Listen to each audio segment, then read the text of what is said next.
40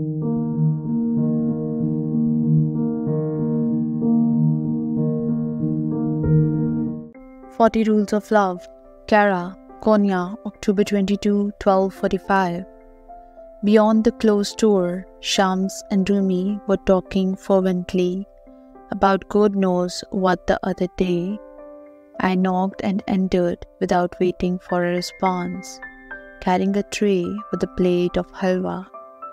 Normally, Shams doesn't say anything when I am around, as if my presence forces him into silence. And he never comments upon my cooking skills. He eats very little anyhow. Sometimes I have the impression it makes no difference to him whether I serve a fabulous dinner or dry bread.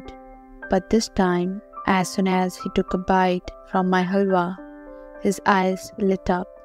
"This is delicious, Kerra. How did you make it?" he asked.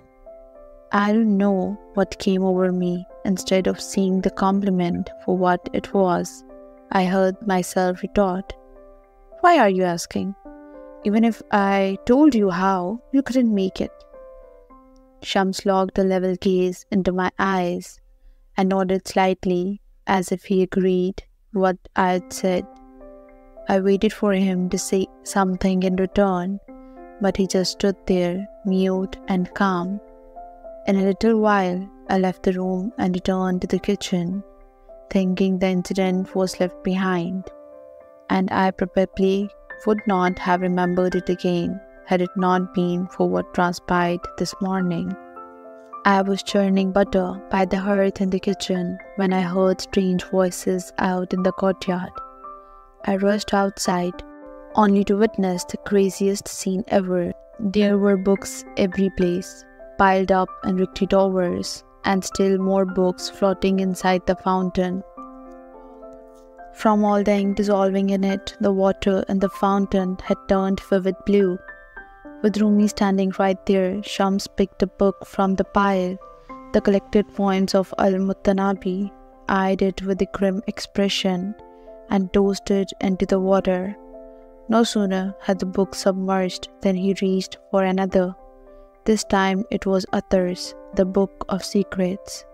I gasped in horror. One by one, he was destroying Rumi's favorite books. The next to be hurled into the water was the Divine Sciences by Rumi's father. Knowing how much Rumi adored his father and doted upon this old manuscript, I looked at him, expecting him to throw a fit. Instead, I found Rumi standing aside, his face pale as wax, his hands trembling. I couldn't understand for the life of me why he didn't say anything. The man who once had reprimanded me for just dusting his books was now watching a lunatic destroy his entire library. And yet, he didn't even utter a word. It wasn't fair. If Rumi wasn't going to intervene, I would. "What are you doing?" I asked Shams. "These books have no other copies. They are very valuable. Why are you throwing them into the water? Have you lost your mind?" Instead of an answer, Shams cocked his head towards Rumi. "Is that what you think too?" he asked. Rumi pursed his lips and smiled faintly, but remained silent. "Why don't you say anything?" I yelled at my husband. At this, Rumi approached me and held my hand tightly. "Calm down, Kerra, please." I trust in Shams. Giving me a glance over his shoulder, relaxed and confident, Shams rolled up his sleeves and started to pull the books out of the water. To my amazement, every single book he took out was as dry as a bone. "Is this magic? How did you do that?" I asked. "But why are you asking?" Shams said. "Even if I told you how, you couldn't do it."